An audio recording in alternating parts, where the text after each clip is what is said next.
Good morning, नमस्ते सबको। हम आज अपनी हिंदी व्याकरण की नेक्स्ट क्लास स्टार्ट कर रहे हैं। तो उसमें हम आज स्टार्ट करेंगे।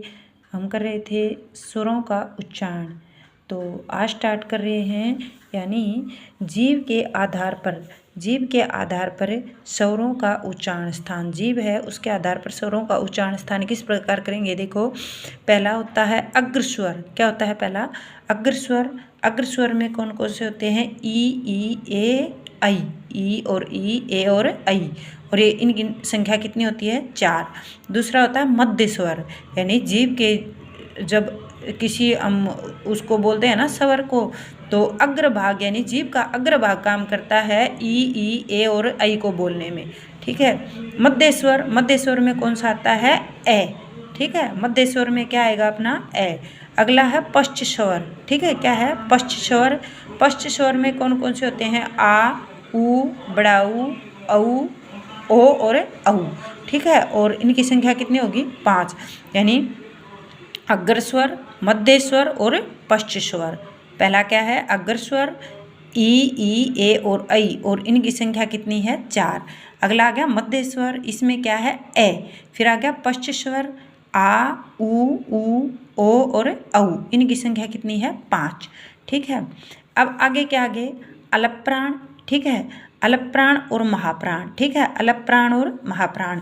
अलप प्राण क्या होता है? देखो, प्रत्येक वर्ग का पहला, तीसरा और पांचवा वर्ण, प्रत्येक वर्ग का पहला, तीसरा और पांचवा वर्ण क्या कहलाता है? अलप प्राण। पांचवा वर्ण कैसे हो गया?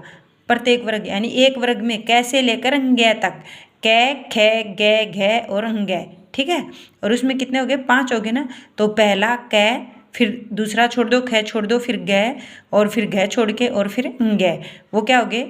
ये हो गए अलप प्राण। ठीक है, और फिर आ गया महाप्राण। महाप्राण में प्रत्येक वर्ग का यानी प्रत्येक जो वर्ग है, प्रत्येक लाइन है, उसमें दूसरा और चौथा वर्ण है, वो क्या कहलाता है? महाप्राण।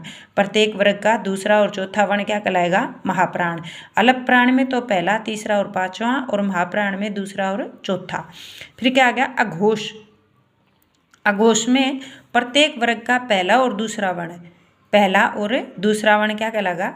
अघोष। और सघोष या घोष, सघोष या घोष, उसमें प्रत्येक वर्ग का तीसरा, चौथा और पांचवा वर्ण।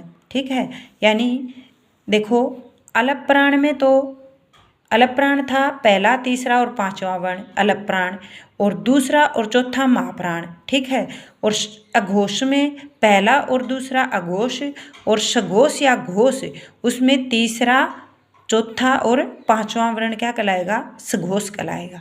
ठीक है, अभी देखो आगे क्या? आगे अंतस्थ व्यंजन, अंतस्थ व्यंजन और अर्धस्वर व्यंजन। ठीक है, अंतस्थ व्यंजन कौन से होते हैं?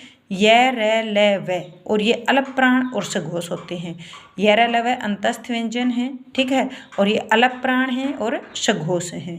ठीक है, अर्धस्वर में कौन से आते हैं? य और व। अर्धस्वर में कौन से आगे? य और व। अच्छा, पार्श्विक व्यंजन, पार्श्विक व्यंजन कौन से होते हैं? अकेला ल पार्श्विक व्यंजन, और लुंठित व्यंजन, लुंठित व्यंजन अकेला र।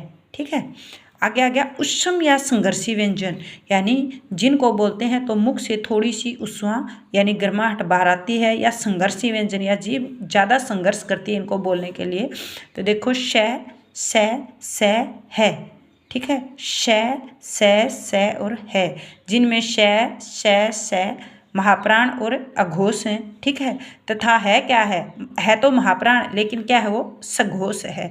ये तो यानी 3 जो श हैं वो क्या है? महाप्राण और अघोष, और है क्या है? महाप्राण और सघोष। ठीक है, अब क्या? आगे संयुक्त व्यंजन। संयुक्त व्यंजन कौन से होते हैं? जो 2 व्यंजनों के ही मेल से बनते हैं। ठीक है, वो होते हैं संयुक्त व्यंजन। छ, त्र, ग और स्र। छ, त्र, ग और स्र, ये संयुक्त व्यंजन होते हैं, यानी ये 2 व्यंजन होते हैं, 2 व्यंजन उनके मेल से बनते हैं, इनमें स्वर नहीं होता है, यानी स्वर और व्यंजन का मेल नहीं होता है। संयुक्त व्यंजन होते हैं, वो व्यंजनों के मेल से बनते हैं। छ, त्र, ग और स्र। देखो, संयुक्त व्यंजनों का निर्माण, संयुक्त व्यंजनों का निर्माण कैसे हुआ? कै, धन, श। ठीक है, छ बन गया। कै, धन, श क्या बन गया? छ, यानी धन का अर्थ होता है प्लस। हिंदी में बोलेंगे तो हम इसको धनी बोलेंगे, और इंग्लिश में बोलेंगे तो प्लस या। ठीक है ना, तो कै प्लस छ, तै धन रे या तै प्लस रे त्रै, ठीक है। जय प्लस य, ठीक है, जय प्लस य या जय धन य तो क्या हो गया गे, ठीक है। श प्लस रे या श धन रे तो क्या हो गया श्रय, ठीक है। ये थे संयुक्त व्यंजनों का निर्माण, यानी संयुक्त व्यंजन अपने पास कितने थे 4, छ, त्रय, ग और श्रय। और ये संयुक्त व्यंजन सिर्फ व्यंजनों के ही निर्माण से बनते हैं, 2 व्यंजनों के योग से बनते हैं। एक व्यंजन हलंत वाला होता है, एक पूरा व्यंजन होता है, ठीक है। तो आज हमने क्या किया देखो, रिपीट करते हैं। जीभ के आधार पर स्वरों का उच्चारण स्थान, एक होता है अग्र स्वर, एक होता है मध्य स्वर और एक होता है पश्च स्वर। अग्र स्वर होते हैं 4, मध्य स्वर होता है 1 और पश्च स्वर होते हैं 5। फिर उनमें क्या था अलप प्राण और महाप्राण। अलप प्राण प्रत्येक लाइन का यानी पहला, तीसरा और 5वां वर्ण, ठीक है, अलप प्राण। महाप्राण प्रत्येक वर्ग का दूसरा और चौथा वर्ण महाप्राण। और ऐसे ही हैं अघोष और सघोष। अघोष में पहला और दूसरा वर्ण अघोष, ठीक है, और सघोष में तीसरा, चौथा और 5वां वर्ण सघोष, ठीक है। आगे क्या था अंतस्थ व्यंजन। अंतस्थ व्यंजन क्या थे यर लव, यर लव ये अंतस्थ व्यंजन है, अलप प्राण है, ठीक है, और सघोष हैं। अर्धस्वर, अर्धस्वर क्या है य और व। पार्श्विक व्यंजन कौन सा है ल, और लुंठित व्यंजन कौन सा है र।